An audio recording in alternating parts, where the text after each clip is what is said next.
my computer. There we go. Right.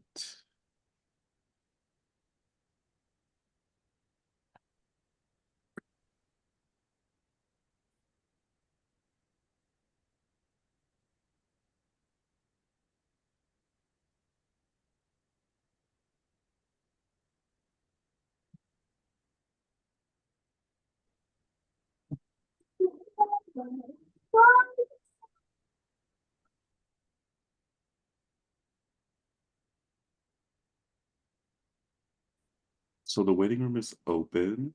It's all yours, Isaac. Fine. Um, well, thank you everyone for coming and joining the discussion tonight. We are going to get started. I am your host, Isaac Manchego, 3L at Mitchell Hamlin. I want to thank our two esteemed guests for their participation in tonight's discussion. Dr. T. Anansi Wilson, my favorite law professor and founding director of the Center of the Study of Black Life in the Law, and Mary Moriarty, the Hennepin County Attorney. Thank you both for being here. Thank you for having Thank us. you. I want to dive into some questions, but first, Mary, last year you were sworn in as the first queer woman to be Hennepin County Attorney, alongside DeWanna Witt, the first Black woman to be elected as Hennepin County Sheriff. You placed your hand on a signed copy of the memoir of the late civil rights leader John Lewis, held by your partner. You had the honor of meeting Lewis when you and your mother went to Selma for the 55th anniversary of Bloody Sunday. You said, quote, "I marched across the bridge on that day, and always on my mind was the courage it took for John Lewis and others to walk across that bridge, knowing what lay ahead. In fact, his skull was fractured that day, yet he kept coming back and had the courage to speak out under circumstances that jeopardized his life. And so when I think of John Lewis, I think we can all do this. This may be hard, but it isn't as hard as what people in the civil rights movement did." Mary, considering your personal experiences with John Lewis and 25 years as public defender and your new position as Hennepin County Attorney, how do you see the importance of good trouble in the troubling times we find ourselves in, where reproductive freedom is in jeopardy, the LGBTQ community is targeted for discrimination, harassment, and violence, and police killings of unarmed Black people continue? It's just as important today as it was back then. And I actually was privileged to have about 3 conversations with John Lewis. And what he was so humble, and it always struck me, he always said to me, "Thank you for your service as a public defender." And he always talked about the importance of lawyers in getting him out of jail, which reminds us that he was actually in jail many, many, many times. So I think it's critically important that we are engaged in good trouble. One thing, I mean, you mentioned my career as a public defender, and throughout my career, I tried to be um, somebody who talked about injustice, white supremacy, that kind of thing. And as a public defender, one of the things I noticed was that it was okay to speak out on behalf of a client, but then if you were shut down, everybody expected you to remain silent, and just kind of, well, that's the way things are. If we do that, we're never going to get the change that we want. In fact, we've gone backwards, as we know. So if we cannot remain silent. To remain silent is neutral, as we know. And so good trouble is just as important now as it was back then. Thank you, Mary. Dr. Wilson, how would you respond, and how does good trouble in troubling times resonate with the current state of Black life? I mean, I think it's a very difficult question. I mean, I think when we look around the world, right, we're seeing what's happening in Haiti. We're seeing what's happening in the Congo. We're seeing what's happening in Sudan. We're seeing what's happening in Gaza. And we're also seeing the ways in which Black bodies are being beaten and brutalized for speaking out, right, in a way that is truthful, right? Really, honestly, if you talk about it in legal terms, prosecuting the case, right, against American entanglement into these international systems of anti-Blackness, but also within colonialism. So I think that one of the things that we are dealing with right now is the concept of justice, right? I think the right wing likes to talk about this notion of law and order, obedience, submission to the police, the rule of law, right? Which really means a rule of submission for a lot of folks. But when we're talking about justice, and I think MLK reminds us of this, so does Malcolm X, Assata Shakur, on and on and on, Fannie Lou Hamer, others, basically say that, listen, justice is not about law. It's not about order, right? It's about a remedy to ongoing violence, whether that is interpersonal violence, whether it is domestic violence, whether it is police violence, whether it is what I call policy or administrative violence, right? The ways, and Dean Spade rather calls administrative violence, but I call policy violence, the idea that the policies that are being passed out of state houses, right, are actually shortening Black lives. And so I think that so much of what we're thinking about with Good Trouble now is we're not shocked to see Black people bloodied and beaten, right? When John Lewis got his head cracked in right down at Selma, it was shocking. And it wasn't shocking because the notion of Black people being beaten by the state was new, right? That was Jim Crow. We had the backlash to Reconstruction. We had slavery, we had the Black Code, the slave code. We had all these things always happening. But now it has become almost routine, right, and cyclical to see Black people bleeding in the street, right? And to have Black people have this type of imprinted criminality upon us that isn't necessarily about breaking the law, but it's about breaking the law of obedience to white supremacist powers in this country. And now, unfortunately, right, that it's so normalized, it's so routinized, it's so quotidian, we don't get up in arms anymore because psychologically we can't. So the question is, not just as it's Good Trouble or what our thoughts on Good Trouble right now, but what does mutual aid look like? Right? How do you protect yourself in the next presidential election when one person is a genocide supporter and the other one wants to wipe Gaza off the map? What do you do? How do you live? How do you vote? Where's your conscience? You still got to live on November 5th and 6th and 7th. What do we do? So I think it's a hard moment right now, particularly because so many of the Black institutions have been broken down. The church, a lot of community centers, schools are not properly funded. So we don't have that kind of ongoing political education that we used to get from our community. We used to might hear something crazy at school or crazy, from the president or in the news, but your mama, your grandmama, your auntie, or the Black lady down the corner will correct you about that foolishness, right? And tell you what the score really is. And so now we don't have people that are correcting the foolishness. Now we have Twitter and Elon Muskie and all the fools that go viral on there, right? And people take these things with a grain of salt. So I think that we're we're creating good trouble, but we're in some hot shit. Thank you. I want to return to the topic of policing, white supremacy, and violence later, but switching topics, but in the context of Good Trouble and troubling times, we must acknowledge there's an ongoing genocide in Gaza. The humanitarian crisis unfolding in Palestine continues to impose unimaginable suffering, and we must condemn these atrocities. Dr. Wilson, what do you think Good Trouble calls us to do in troubling times during the ongoing Palestinian genocide? And what is the role of scholars in times like these? I mean, I think people have to tell the truth, right? I think that what is happening right now to so many scholars, obviously scholars are being fired, they're being pushed out of their law schools, their universities, even getting their book contracts, nixed and canceled, and people being disinvited. I remember last year, right? Angela Davis was disinvited from the Birmingham Civil Rights Center, getting a Lifetime Achievement Award because she said "Free Palestine." My God! So what is going on here? But I think that we have to go back, right, to the work of James Baldwin and think about what does it mean for us to actually be a good witness. And that means to tell the truth. And that means to stand on the truth. Because the reality is everyone knows what's going on. It's almost as we have a collective code of silence where we're not going to say what that thing is because everyone is afraid of being the first one getting hit atop the head like a game of whack-a-mole, right? And so I think we have to be persistent about being very honest, about being very vocal, and also doing our work and thinking about how are these conflicts across the world, but also across our neighborhoods, interlinked. We can think about how what's happening in Gaza is uniquely connected to what's happening in Cop City in Atlanta, right? And also the other place that Cop City is now happening across the country. We understand that the Israeli Defense Forces and these American police train together, right? And in these kind of very hostile ways. And we understand that the ways in which we see the IDF sometimes going into homes in the West Bank is not dissimilar from what we see from the south side of Atlanta, what we see from inner city Detroit, right? What we see even in DC, where again, another place we have a Black mayor. And so I think we have to get to the point where we're understanding that representation itself is not a solution.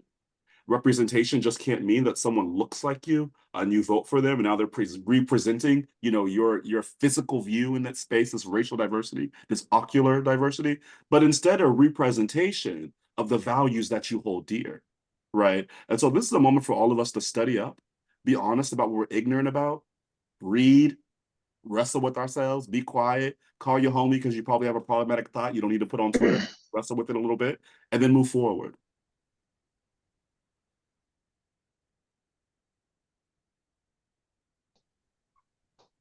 You're on mute, Isaac.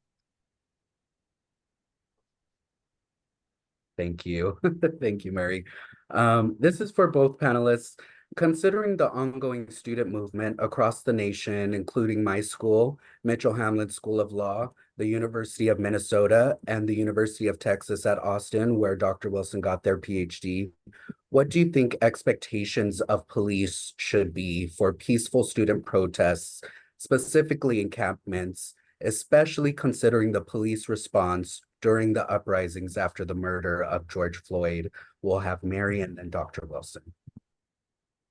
I want to go back a little bit to what Dr. Wilson said, and I will say, as a white woman, as a white person, we have a very short memory. I often ask myself, do I still live in the city where George Floyd was murdered a mere 4 years ago?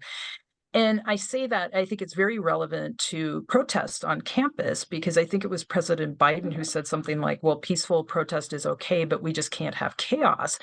And, you know, people in those types of positions, elected and people who are leaders, have to remind themselves that people did not like Dr. Martin Luther King. They did not like John Lewis. They did not, the idea of John Lewis and others walking across the Selma Bridge, you can imagine today people will say, well, you're inconveniencing people on the freeway. Stop protesting where it inconveniences people. And so I think we have collectively in the white community forgotten, now we celebrate those people, right? We celebrate what they did, how they put themselves out there. And yet now we have college students protesting on campuses, and somehow that's become some of them have become the subject of the same types of responses that we saw in the civil rights movement. So I think it's really important to for those of us who are white to be thinking about that and talking to our circles about, hey, we have a collective amnesia here about what's happened not only in the country but in our community. In terms of the protest, I think it's really important to police, particularly here, for the people in charge of the police to set those expectations. In other words, here is what you are allowed to do, here is what you are not allowed to do. Because it really is the people who hold police accountable, or should hold police accountable, that have to be setting those boundaries. Now, police are accountable if they cross those boundaries, or they should be, but I think it's broader than what we expect of the police. It is what leaders in those positions, like at the University of Minnesota and other places where there are campuses, to say, hey, these are peaceful protesters. Trespassing is trespass. Like, what is trespassing? It's not harming anybody. It's not injuring anybody. And you should respond appropriately, which in my opinion is to step back. Mm-hmm. Thank you. Dr. Wilson? Yeah, I'm thinking about this too because, as I think about the history of policing, obviously emerging, from slave catchers, right? And then the first U.S. Marshals coming out of Prigg versus Pennsylvania, where a woman who was formerly enslaved was manumitted, moved to Pennsylvania. The wife of her putative owner basically tried to recapture her, had some man, Mr. Prigg, come pick her up. And then actually is really interesting. The good white folks of Philly busted her up out that jail. Right. So that was and I mean, it's interesting to think about, like, that was the white commitment to abolition in the 1800s. Today, the white commitment to abolition looks like a tweet. right? And the ability to have an argument with your family at a Thanksgiving dinner, right? And so it's really interesting how these things have changed over time. But I think it's important again just to kind of ground us in the reality that the police have never been on the right side of civil rights in American history. There is no civil rights movement. There is no social justice movement in American history where the police have supported those pushing for greater autonomy for themselves, for greater freedom for themselves. So I think Mary gave you, the answer, I think the straight answer to your question about like, what should the standards be? Or what should we expect, from police, or what should police actually be doing? But I think that my answer is more so on know who the hell they are, right? Understand, like during the Obama administration, when that DHS report was released about the amount of white supremacists in the police forces, right? This isn't new. And quite frankly, most of them are never prosecuted for doing anything wrong, right? I mean, Mary has, filed charges against more police officers in 1 year than most prosecutors in their entire lifetime. That's nuts, right? And it's not as if there aren't cities or counties with more grotesque or violent or brutish violations of people's rights. So I would tell people to expect the police to do what they've always done, to be violent, to lie, to engage in physical and sexual trespass. I mean, there's data that shows, that non-binary people and LGBTQ people in general, particularly Black non-binary people, are more likely than anyone else to be sexually assaulted by the police in the middle of an arrest. Right. So, like, we have to keep these things in mind and be understanding about what the real threat is. And obviously, this isn't a totalizing thing. Every single police officer is obviously not a rapist. Right. But we do need to understand that there is a mentality and a culture and an ideology around policing that we've also allowed and bought into. And so I think that if we want something different, those demands have to come early on, like our friend Jamel has been doing in Minnesota with the post board, right? Creating some type of standard for certification if you're going to have police at all, which I wish the public safety bill would have passed a couple years ago.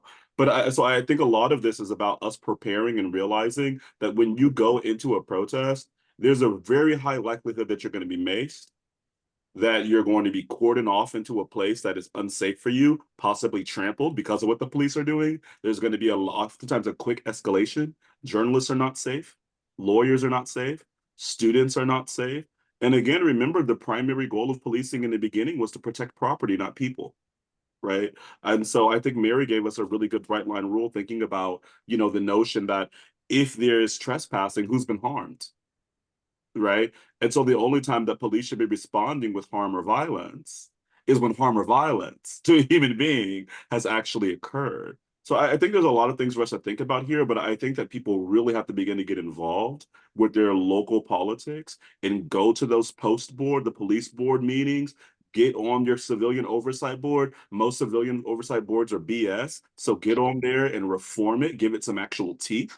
This is the work that has to be done, because when you look at officers, most of the time, I was looking at NPR today and they were saying something about 0.1%, right, of complaints about officers that come into the local office are actually result in any type of consequence. And we're not talking about criminal charge. We're talking about at least a suspension, right? At least some redirect training. And so that's what we're dealing with, right?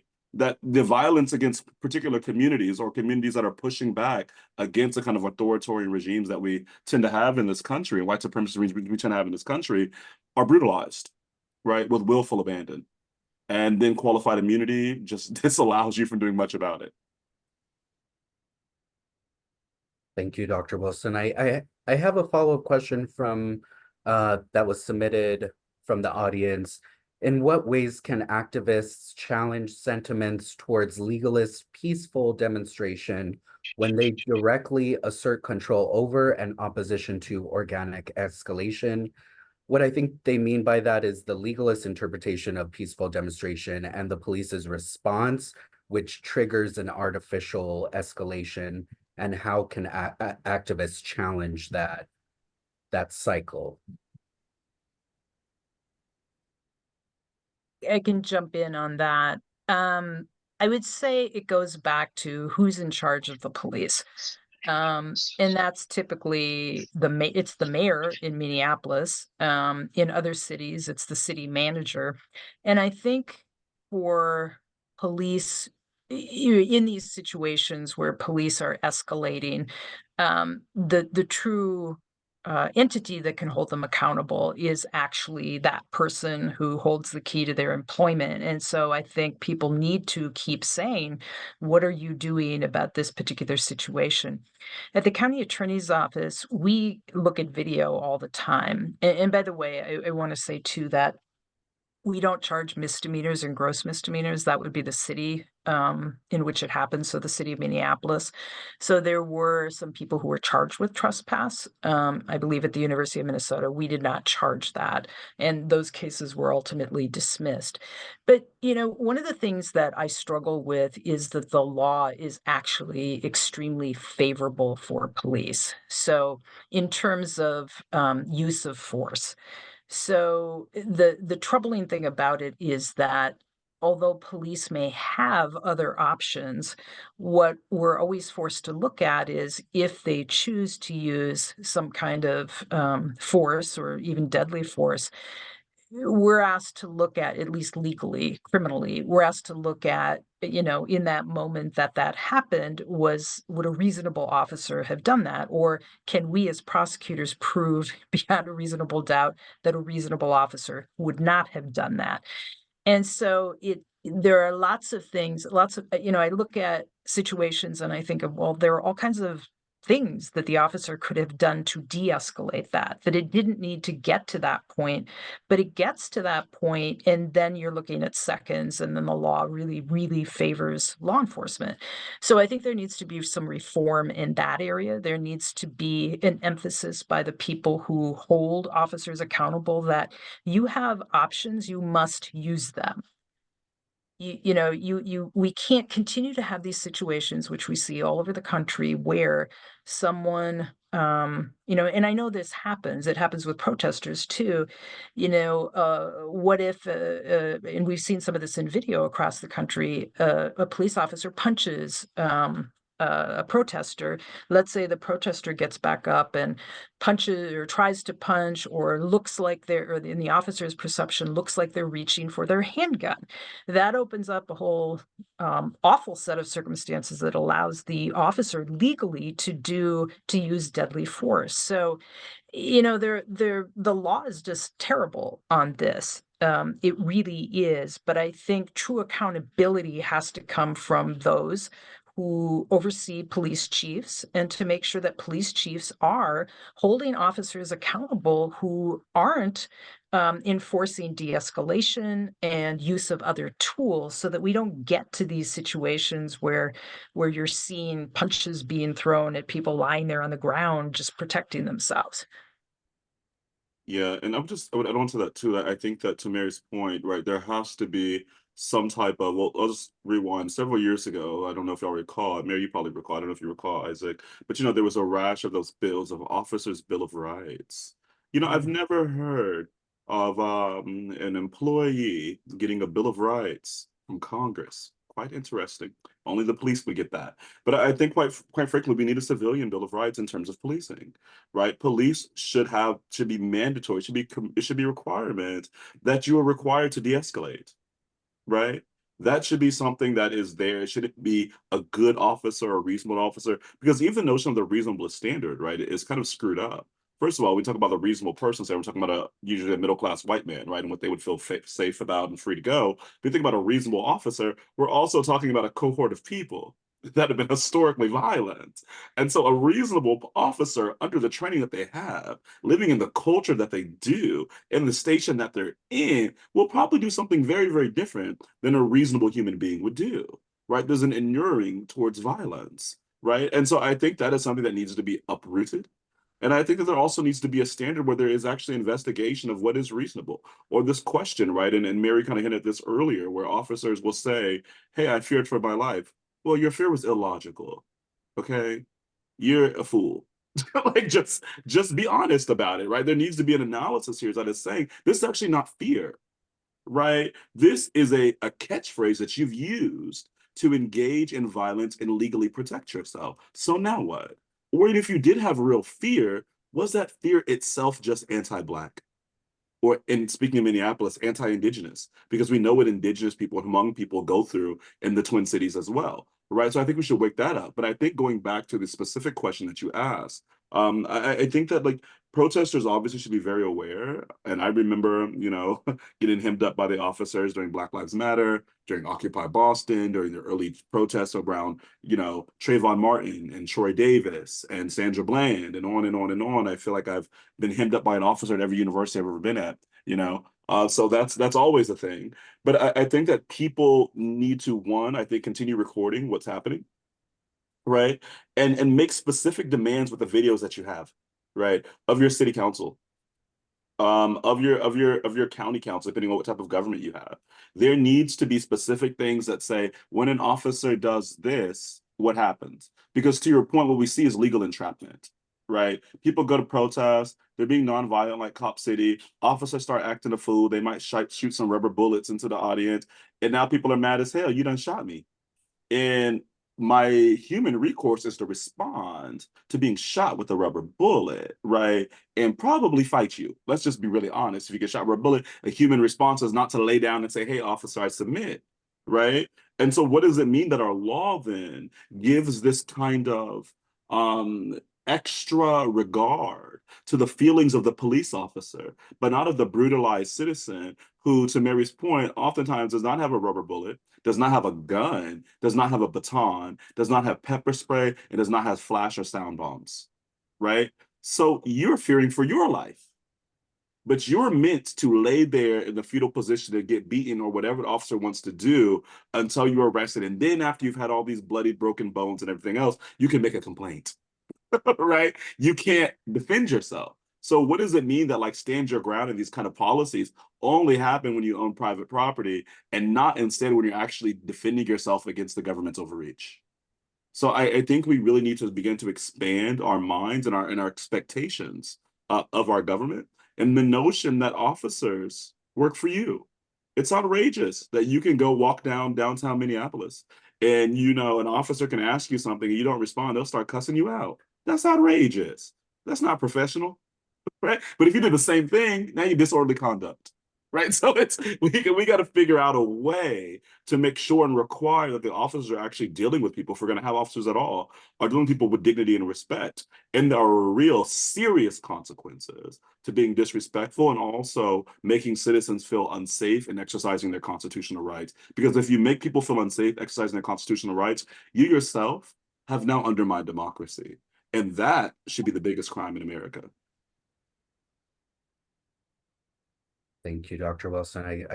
I agree. I wanted to ask Mary a follow-up question just for clarification. What are the policies of the Hennepin County Attorney's Office when it comes to prosecuting protesters?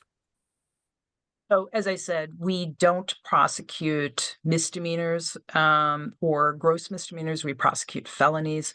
We will look at a case if there's violence involved. If a protester has assaulted somebody, is threatening somebody, but and it wouldn't come to us a trespass, but that is not something that we would be prosecuting, even if we could. We very much believe in First Amendment rights to protest, and we want to protect that as much as we can. I just wanted to add something onto the protest point. Mary mentioned earlier about, Biden talking about how protests should not be chaos. That's the whole purpose of protest. It's a great disarray. It's to disorganize the world or the community or what have you, and to create painful pressure points until, right, change is made. This is going to annoy you. You can't get to work. And going back to that Selma example that, Mary gave, back then there was no cell phones. There was no Wi-Fi. So if the highway or the interstate is blockaded, ain't no work getting done. Right? You can't zoom into work today. You can't text nobody and say I'm running late or I'm not going to make it. And so if we have such a small tolerance for pain right now, right? How can we even compare ourselves with the discomfort that happened during the civil rights movement? So if people are saying now that these protests on college campuses, and mostly, let's be real, most of these people that are complaining about don't even go to the college, never been there, ain't even in the city, right? If you're upset about this, who would you have been in 1964, right? 1954, right? Don't get me started on the 20s, right? And the backlash to Reconstruction. Let's really get into it. So I think we really need to put this into a historical perspective.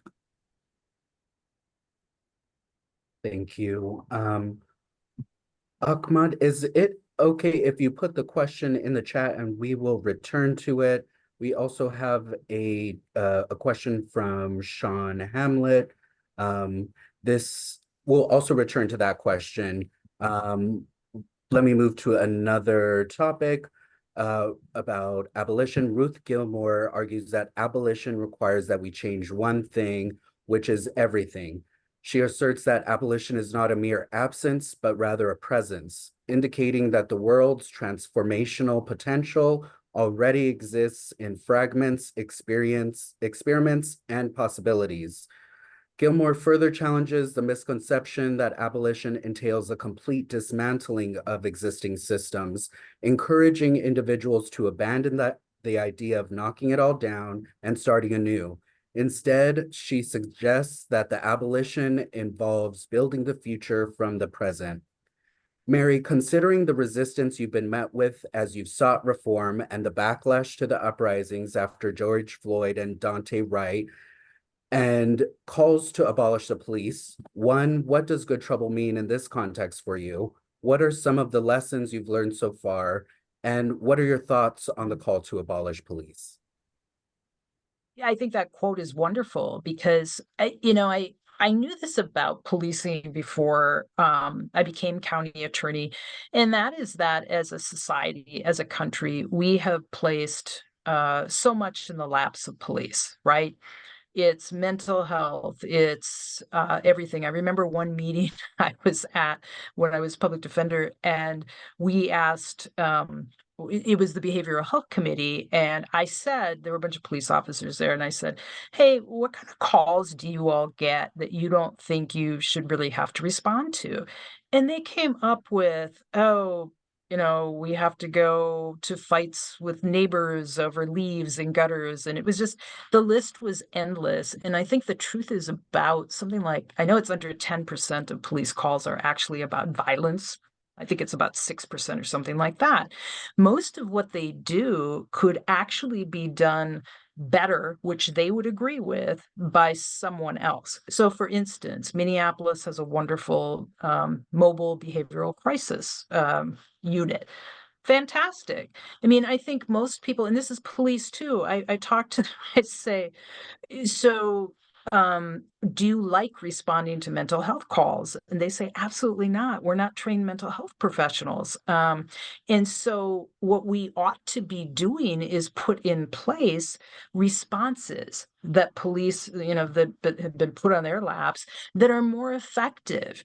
And police normally would agree with that. They love the mobile behavioral crisis mental health response. They love it because it's people who are trained to respond to people who are in crisis. So I think one thing that we can all do, is really advocate for those responses that fit what's happening here. We don't need an armed police response for many, many of the things that are out there, but we have not yet invested in building those responses. In fact, it's taken a long time, and still the mobile behavioral crisis units are underfunded. Why is that? And we don't have them around Hennepin County either. And so we need to really be pushing for these alternatives that will be more effective. And so that's, I can't remember the other, I mean, it really is about putting systems in place and responses in place. People can't just say abolish police, and then what, right? I mean, you have to be putting in place responses that are the right response. And I think we know what a lot of those are. For instance, property crime, somebody steals your lawnmower. You're not going to get a police response. You're not going to get a very good investigation right now. So why not have civilians do that? There are whole bunches of things that, community members can be doing. Violence prevention. Our office has just actually rolled out, put our money into Credible Messenger's violence prevention to help juveniles, young people put down guns, because we know, nobody pays attention to me if I say young people put down guns. You're going to be hurt. You're going to hurt somebody else, and yet we know credible messengers do that. But that kind of work is extremely underfunded. So I think, for those who want to abolish the police, there are steps that have to happen until we can even have that conversation. And there are things we can invest in right now. Yeah, I think that this is a difficult conversation, not because the topic is difficult or that it's new, right? People have been talking about abolishing the police for over 100 years, right? This isn't Harriet Tubman talked about abolishing police, let's be honest. So this is a long conversation. But it's difficult insofar as it's one of those conversations where people get stuck on a chicken or an egg type of thing, right? Do you create the new system first and then abolish the police, or do you abolish the police first? And what does abolition really mean? And if we're abolishing policing, do we mean just people with badges, or do we actually mean the ways in which we engage with state violence, right, as a type of way to respond to interpersonal violence? And that's a bigger question, right? Because if we're really talking about abolition, we're not just saying abolish people with badges. We're also saying that when you're pissed off at your partner, do you respond in a punitive way? What is the officer within doing? Right. So now we're having a different conversation. Right now we're talking about praxis and not just about, whether this organ of the government exists. Now we're talking about, even when the police are not present, are the police present in your spirit? Right? Is your first response to violation or to trespass policing? Right. So that I think that's something we have to kind of think about and be really conscious of, and then I don't know. It's hard to think about. I don't think that it's difficult to say abolish the police. I think that's something very easy, mostly because I'm Black. And I grew up in a very Black community, and we never call the police. Never. Not one time. In my whole life, 35 years, I've never called the police, right? Because I don't need to, right? And that doesn't mean violent things have not happened. That does not mean, to Mary's point, that property theft has not happened. Yesterday, someone just stole a package off my porch on live video like a fool. But it is what it is. I called in Amazon. I had them send me something new because they got the money anyway. But I think that we forget sometimes to look to the work of Black communities that we've already done. Black communities don't regularly engage with police. We deal with a lot of interpersonal violence. We deal with a lot of property violence. We deal with a lot of economic violence. But what we do is we handle it at home with our community. And sometimes it's in very problematic ways, but oftentimes in ways that don't mark people for the rest of their lives, right? The difference between someone selling your package and you having an altercation with them, hopefully not violent, but maybe it is, you can maybe get into a little fisticuffs, is that fight you just got into, it's not going to mark someone and follow them for the rest of their life like a police record does. It does not now impact where they can live. It does not now impact whether they can get social benefits or food stamps, right? It doesn't now impact if they can get the job, right? Because of one thing that happened 15 years ago or 5 years ago or what have you. And I mean, I know we say that, hey, after 7 years, these things aren't going to show up on your background check. BS. I've had friends that try to get Ubers. I mean, not Ubers, Airbnbs, right? And things come up that are not supposed to be there. And now they're disallowed for travel, right? And so I think these are the things that we have to begin to do and look at the ways in which, and particularly for Black people and Latinx people and Indigenous people as well, look what our grandparents were doing, right? Say, leave the toxic mess alone. But think about the ways in which they existed outside the auspices of the police, particularly when the police in those times were so deeply intertwined with the Klan, right? So we actually know how to live without police. People of color have done this for a very, very long time. I think it scares white people because they, I think, oftentimes are afraid of what happens if people of color are actually able to visit reciprocal violence that has happened over the years. There's a deep fear of revenge, right? And then I have to tell all my white friends in the audience, ain't nobody think about you. People just want to be left alone, right? And so I think that we have to go back to history and also realize that many of us have already been living in an abolitionist world for generations. Thank you, Dr. Wilson. I had kind of a follow-up question for both of the panelists. Many argue that white supremacist ideologies are ingrained in policing. Do you see this issue manifesting in Minnesota or other places? And what steps can be taken to address it? white supremacy is ingrained everywhere, in all professions, and so, of course, it's ingrained in policing. And I was thinking, Dr. Wilson, you were talking about the post board, and I was remembering when, the post board was trying to adopt and did adopt a rule, prohibiting police officers, law enforcement from being in, white supremacy groups. And the Minnesota Police and Peace Officers Association opposed it. I checked in actually earlier today, with somebody I knew would know the answer. Like, why did they resist it?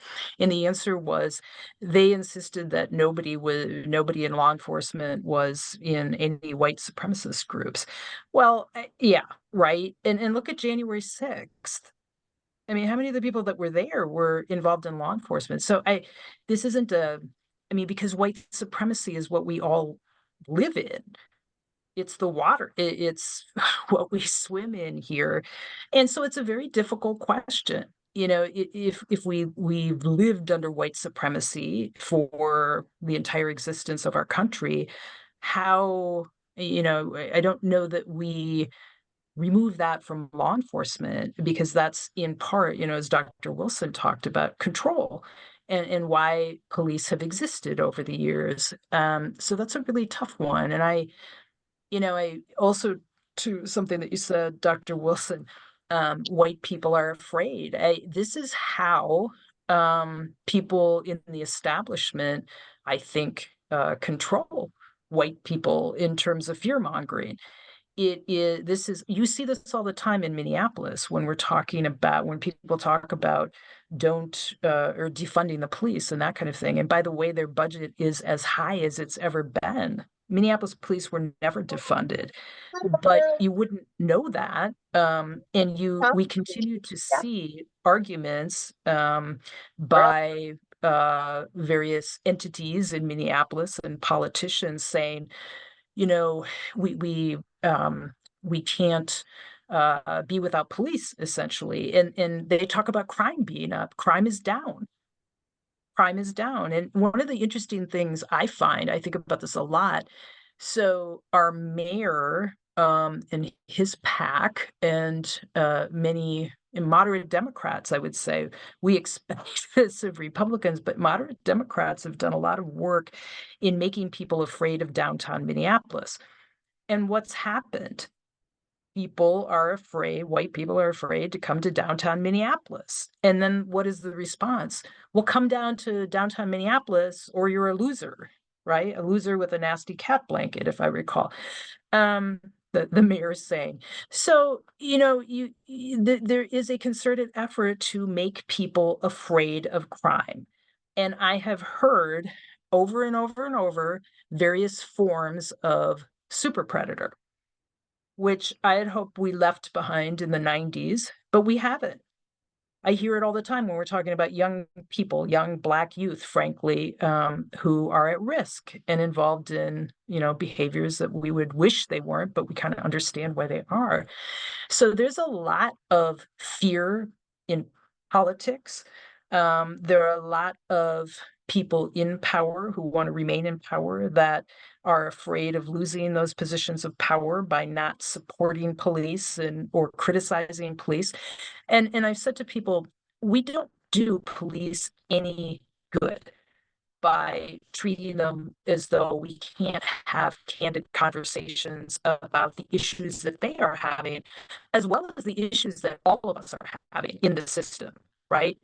We have to get to a point where we are humble and able to talk about the harm that we have done and be able to talk about how do we make it better? How do we repair the harm that's happened in the past, including, as you said, Dr. Wilson, convictions? I just want to put in a plug here for our second community expungement clinic, which will be in June in Sabathani, and we want to help people clear their records. But all of those questions are we should be asking ourselves, and you can see it very clearly in all the fear mongering, despite the fact that crime has gone down.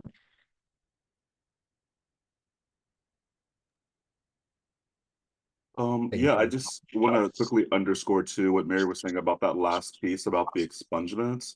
if you have any free time or want to volunteer, please do that. I mean, that literally that changes people's lives immediately, and not just because this record has been removed of them and expunged and or what have you, but what it does psychologically for people not to have that mark on their back, and their ability to advocate for themselves in other court issues. You might be trying to get custody of your child. You might be trying to, get a new job, and now you walk in with a different level of swag. So I just want to underscore that. I think I'm echoing with you, Mary. But I will lastly just say on this kind of topic that I think it's important for us too to really begin to think about, again, Mary talked about how white supremacy is ingrained everywhere. Really think about that, right? It's not just the police, it's the courts, it's the prosecutor's office, it's the public defender's office, right? That has this kind of built-in mechanism, unless you're in DC in most cases, right, of fatigue. People are not paid, people are worked down, and they know 90% of cases end with a guilty plea. So, like, now what? Right? And you don't have resources to go up against, the county or prosecuting attorney. So I think we really need to think about not just like, what does it mean to abolish the police, but also what does it mean to abolish the kind of white supremacy that is part and parcel of our system. And to remember, and I say this all the time, and I get in trouble every time I say it, that we have to think about the Constitution as the living will of the white supremacist, slave-owning, genocidal, xenophobic, sexist, homophobic, cis heterosexist, capitalistic classics, maniacs, right? And the way our court system works is we are bound by the spirit of that document, right?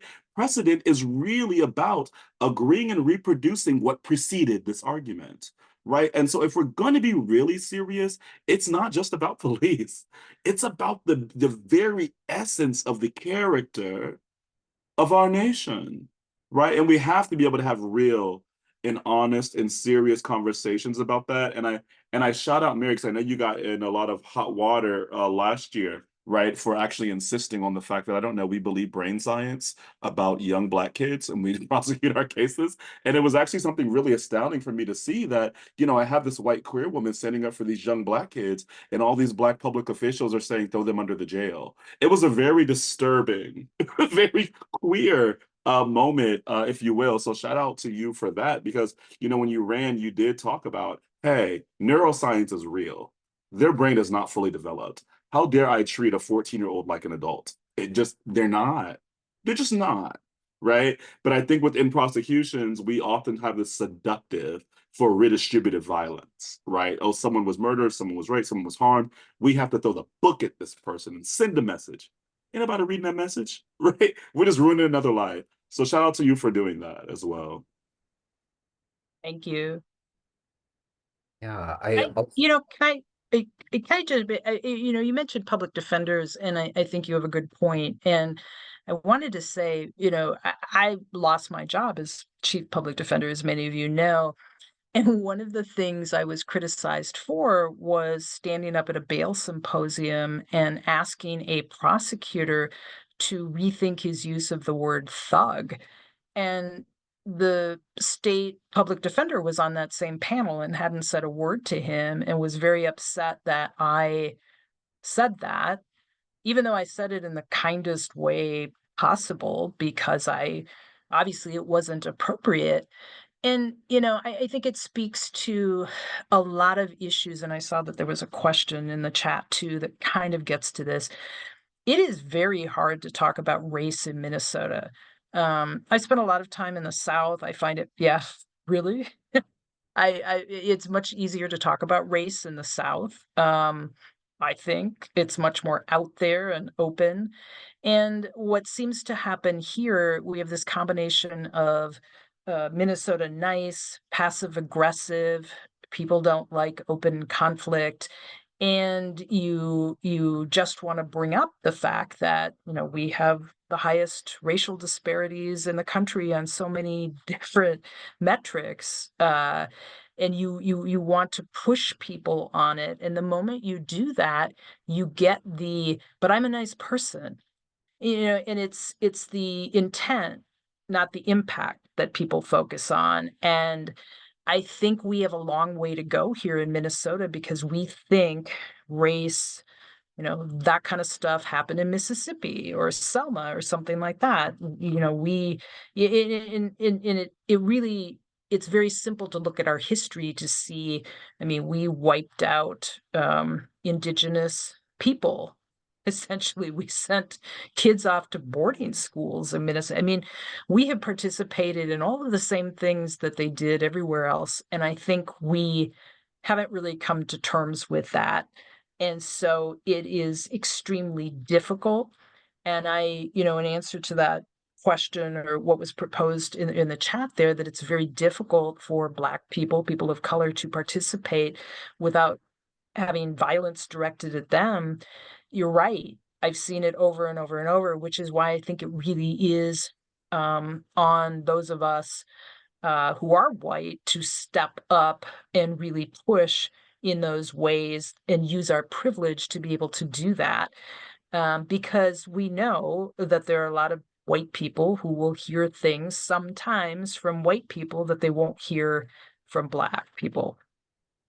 And just to add on to that question in the chat, I feel your pain on that, particularly the Roberts Rules mess, right? Again, that's another way of using kind of like white methodologies, right, to kind of filter and also silence and disorder, the kind of real passions of people of color in the community. And so, I mean, there are different websites you can learn Roberts Rules, but I think that's also BS and more labor. What I would say is push your local folks to get rid of that, right? There's no rule that says you have to use Roberts Rules to have a conversation. We have one right now. Right? So we need to stop romanticizing these old white traditions and norms as the most efficient and best way to do, business or to have government. In many ways, it's just the most efficient way to silence people of color. And we just need to be honest about that and call that out. Excellent. Thank you both. I just have some closing questions and then we'll get to the audience questions. Mary, you were sworn in by Hennepin County District Judge Kevin Burke, whom you clerked for 30 years prior. Looking back, what advice would you give yourself when considering law school and during your 1L year? I'm not one of those lawyers that tells people not to go to law school.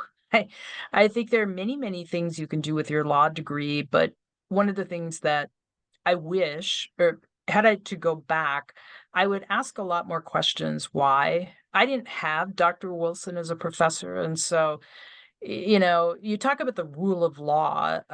It's like, what is that? I mean, I kind of wonder how anybody talks about the rule of law now. Wasn't Roe v. Wade rule of law? I mean, what happened to that? So, really looking at the history of the cases that we're required to look at is important, but also understanding that law school is not real life at all. It really isn't. And you think people come out of law school very idealistic, I think, and I don't know how you get to be more realistic. I think maybe before you go to law school, really working in the community, getting to know people in the community. And I think it's important in Minnesota because Minnesota is so segregated. I, like many people, came from greater Minnesota without any real exposure to any people of other races or cultures. And I think and many of us come to the Twin Cities, and I think that often leads to a lot of the issues that we see. Um, Really, really, really try to get to know members of the community who don't look like you. I think that's so critical and so important to actually understand other people's everyday lived experience. I will never have the lived experience of many, but I've done my best to educate myself and actually listen so that I know what the experience is like. And so that when I'm advocating and thinking about ways that we can change systems, I am making those decisions based on my own reading and what I hear from people who have lived experience. So I'd say to people, really, the system, there's so much respect. I think about how people treat judges, and and I think about what a privileged group of people get to be judges, right? And obviously, I like some of them a lot. I loved Kevin Burke, but they are in a position, they're lawyers and they become judges. They're very privileged, just as I am as a lawyer. And so we shouldn't be so reluctant to talk about the problems with law, the problems with the systems, because there are many problems with the systems that you don't get exposed to when you're in law school. And then you get there and you're thinking, wow, how did I wow, this is just different. So that's what I would recommend. Dr. Wilson, do you have any advice for 1Ls? Yeah, I mean, just very quickly. I mean, first of all, I'm like Mary. I actually recommend everybody go to law school. My fiance just put something in the chat, and I recommend they go to law school because they'd probably be a better lawyer than I was. You know, There. but right, they learn to argue really well. But no, I say all that to say, see, there they go. I say all that to say that I think it's important that everyone in this country actually has a legal education.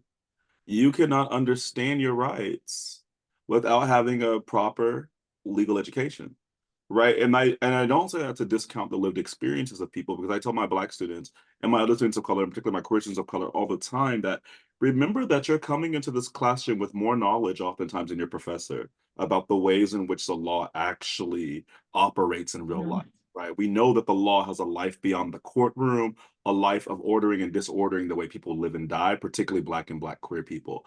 And so, when you learn about the Fourth Amendment, right, in your school, and you're learning all these, like, this is the rule, this is where it came from, but you know good and well, when you were stopped by that officer, didn't nobody ask you if you was free to go nowhere?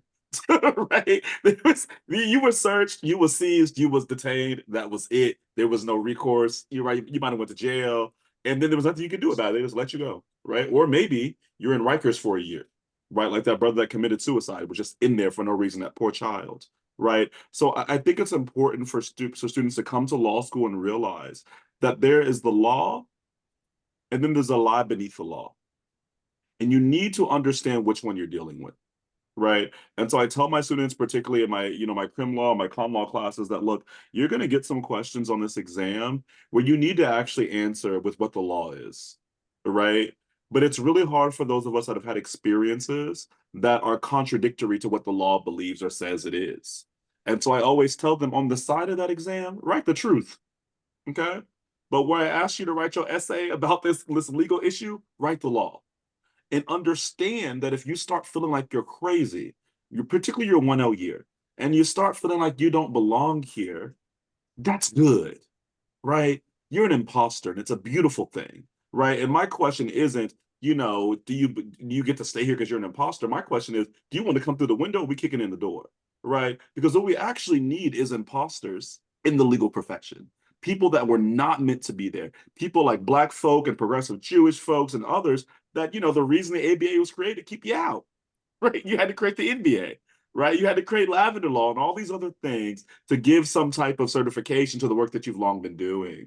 And so if it feels like you're going crazy, that means you found the lie beneath the law, right? And you've also identified the law. So hold those things tight, write them in a journal, continue to be in community, spend more time in community than you do at school. Listen, B's get degrees, baby, okay? You don't need to be at the top of the class. What you need to understand is what the hell you're actually learning and what your professors are leaving out, whether intentionally or unintentionally. And push back, you paying a salary. That is excellent. Thank you, Dr. Wilson. Dr. Wilson, what new prospects and hopes do you have as you look towards the future? What can we hope to see? Yeah, it's going to be a return to the Black Midwest. Very, very excited about that. I'm going to be at KU next year, which is going to be really nice. It's going to be good to get out of Minnesota and back to the land, leave the land of cheese and milk and get to the land of barbecue where I belong. So that's going to be nice. And then likely Detroit from there the following year. So, some things are cooking, just trying to really make sure this summer that I'm focusing on finishing these 2 book projects and all these articles people are asking me to write. And I keep sending to you for memos, Isaac. And then, just of course, finally, I think that as I mentioned in one of the emails to everyone here, the censor will no longer be affiliated with the school, and I won't either after June 30th. So the censor is going to be continue to be kind of built up into a more national platform that isn't really kind of held to the kind of values or the demands, right, of a private law school. So we're going to be able to do some more things. We're going to be cooking with grease. So it's going to be a good time. Excellent. I'm so excited. Mary, same question. And can we expect to see you seek re-election? Yes, you can. I am very excited about the work that we're doing, and much of it never gets in the news. We've done some great work on our youth auto initiative, which actually keeps kids from coming into the system at all. It's been really successful, and it's helped stabilize families because that's, when kids are at risk, it's probably something to do with family stability, with trauma, that kind of thing. We continue to approach young people as young people. We are going to be advocating for other resources so that young people have a place to go if they can't go home and they're in the system without being shipped off to Utah or Red Wing, for that matter, outside of their communities. We're doing, we have a whole professional standards division that we created. It never existed before, and that we are doing prosecutor initiated sentencing adjustment. That was actually a new tool given to us by the legislature last session.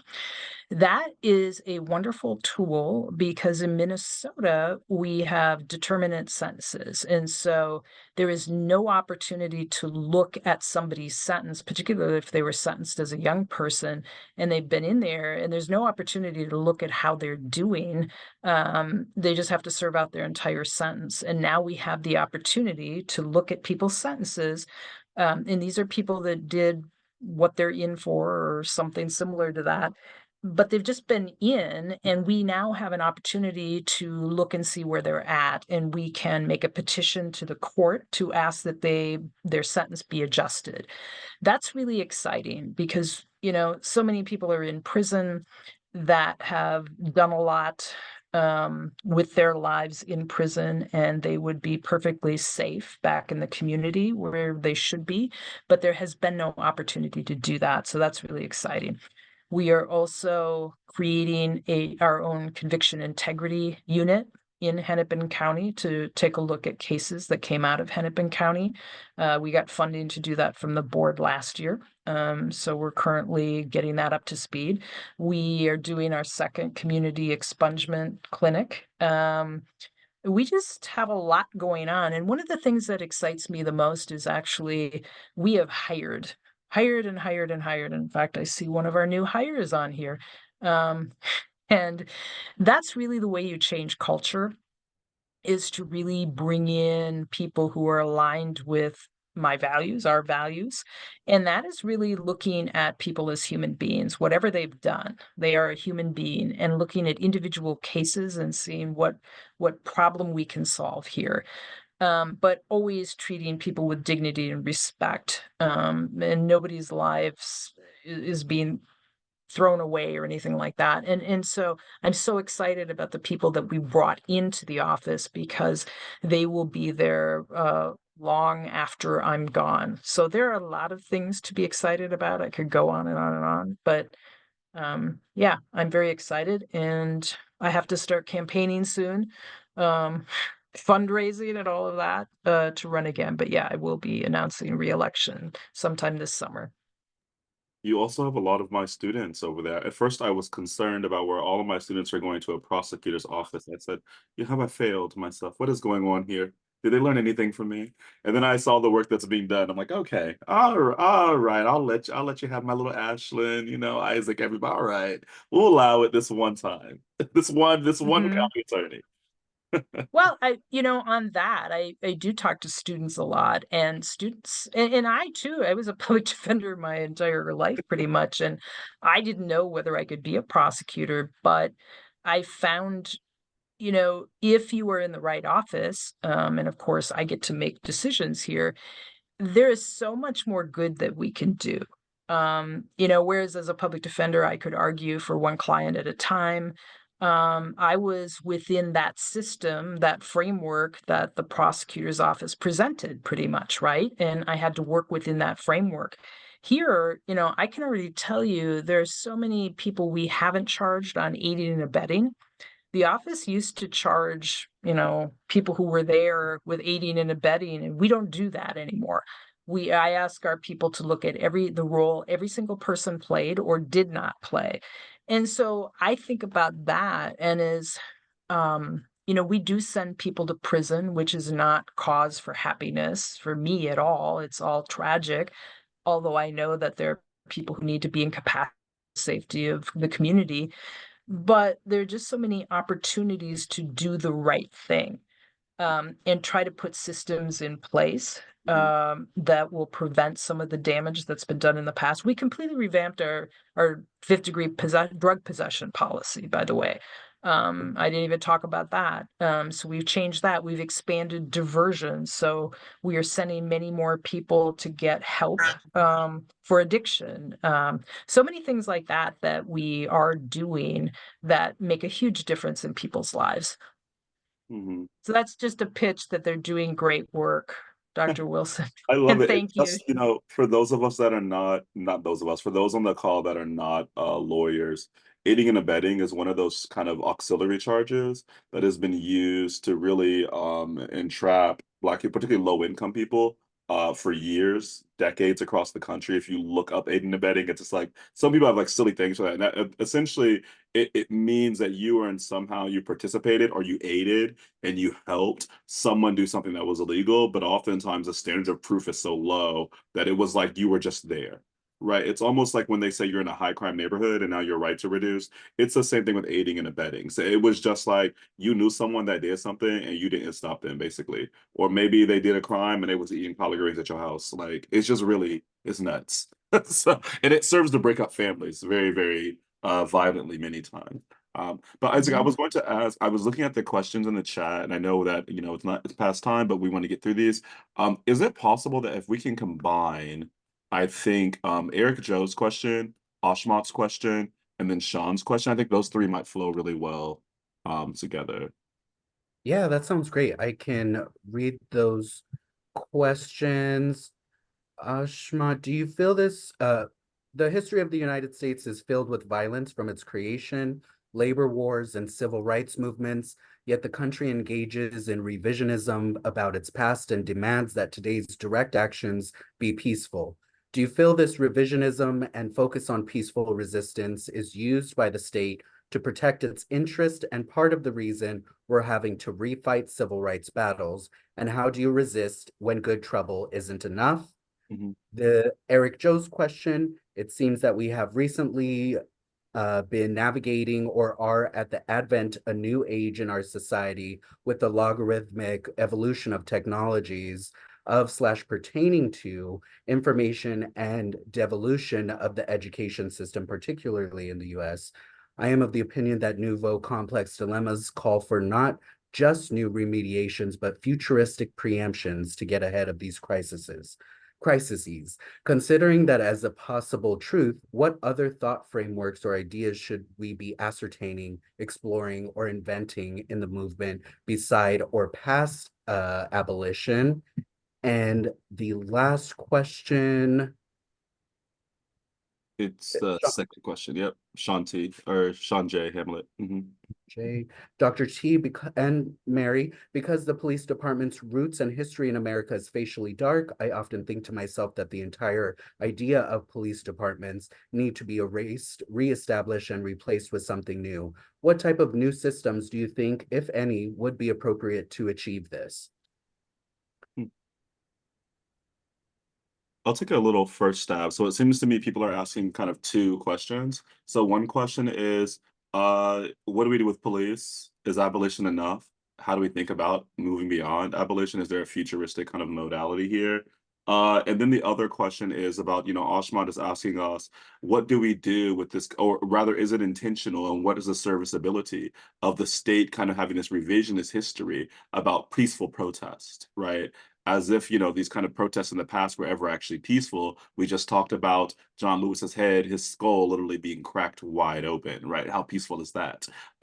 So I would say to all of these things, I think that one, yes, I don't know that policing itself needs to be reimagined. I do think we need to abolish the idea of policing as we know it. But I am on the side of Ruthie Wilson Gilmore. Shout out to that similar last name. I'm just gonna claim her as a cousin or an auntie. And say that we don't have to abolish everything right now, but we can think beyond this moment and use this moment and the data points to imagine something better. I think that Afrofuturism gives us a lovely way to kind of think about. Sorry, my dogs are going crazy now. To think about different ways and modalities of being. Do I know something beyond abolition right now? I'm not quite sure. And I think that's the beautiful thing of it, because I think at this moment we're all kind of infected, right, with the ways in which policing exists today in our minds. And it's almost impossible as far as to think something completely new. And I think to Ruthie's point, that becomes debilitating, because we're trying to create something absolutely new from our minds that has no connection to our reality. And we're always going to be creating from our reality. Right. And so I think that we do see these kind of community networks that, Mary was talking about as far as like the kind of harm, the violence preventers that are happening in Minneapolis and the harm reduction folk. But I think there's also ways when we think about, the kind of brain science around spanking children, right, that we can use that to kind of reimagine the ways in which we engage and interrupt violence in a systemic way. Yeah, one of the questions we had talked about before was the concept of thin blue line. Police are the line between chaos, law and order and chaos. And I was thinking about that question a lot. And I think that in our history, or our recent meaning I'm older than probably a lot of people, but I think that's such a we like police are the line between them and who else, and chaos, and who is chaos. And I think it takes away the humanity of everyone, whoever the chaos is and who the police are. And I think it creates this false, really damaging dichotomy, where we are not allowed, police don't see the humanity of the community. And we also don't see the humanity of police. I tend to think, right now, especially, I'm really hearing a lot of it, of course, in the last couple of months, where it's police are heroes and that kind of thing. And I was thinking about that when I was looking at some body cam video of the tragic shooting of a person out in Minnetonka, who started shooting at police and they shot back. And I was watching the body cam and listening to it too. And the police were terrified, scared out of their minds. And I thought, well, of course they are. Somebody's firing shots at them. Yet we set them up, or allow themselves to be set up as heroes and all of this, not people who live in the community, who for various reasons wanted to go into policing, some extremely noble, some not so much. But I think we do a tremendous service to policing too, to set them up like heroes who run into battle, and when we know that's not true. Look at Uvalde. And I can't say that I blame an officer for not rushing in when somebody had an assault rifle, but we had cops too. We had the warrior cop. We gave them tanks, and we glorified their behavior in the war on drugs, right? And so sometimes I think about the police I encounter, particularly older ones, and I think, well, we all kind of set you up for this too. Like, we are going to we're going to put you on this platform. And I think we've done tremendous damage. They're human beings, just like every other profession. They make mistakes. There are all kinds of issues there. And so I think we don't allow for trauma. Our communities have experienced trauma. Police experience trauma. We're all experiencing trauma, and we just don't leave open the space for that. It's just police and chaos, and that doesn't do any of us any good. So yeah, I think we could, if we could just stop. And I know, I'm the recipient of a lot of, like, I am leading a war on law enforcement, when in fact I have nothing against law enforcement. I want everybody to be held accountable. That doesn't mean punished, by the way, but Mhm. accountability is important, and sometimes that's restorative practices. Most of the time it should be restorative practices, but there's just this dichotomy there. And on the police end, there's such fragility to any kind of feedback or criticism as to what they're doing. And as I said, I think all of us in the system have done tremendous damage. Whether we were here or not, we're part of a system that has done tremendous damage to people in the community. And we have to be able to own that and really look inward and say, okay, how can we do better? And that Mhm. applies to law enforcement, it applies to prosecutors, public defenders, it applies to judges, everyone. Yeah, and I just want to really underscore that trauma piece. There's a book by Dr. Bruce Perry and actually Oprah, which is really interesting, but it's called What Happened to You. And they go through and they look at what happens to the brain when people experience trauma, both as children, but also as adults, and how it changes your neurotic pathways and the dark matter it creates on the brain, and how people's behaviors change and they don't even know it.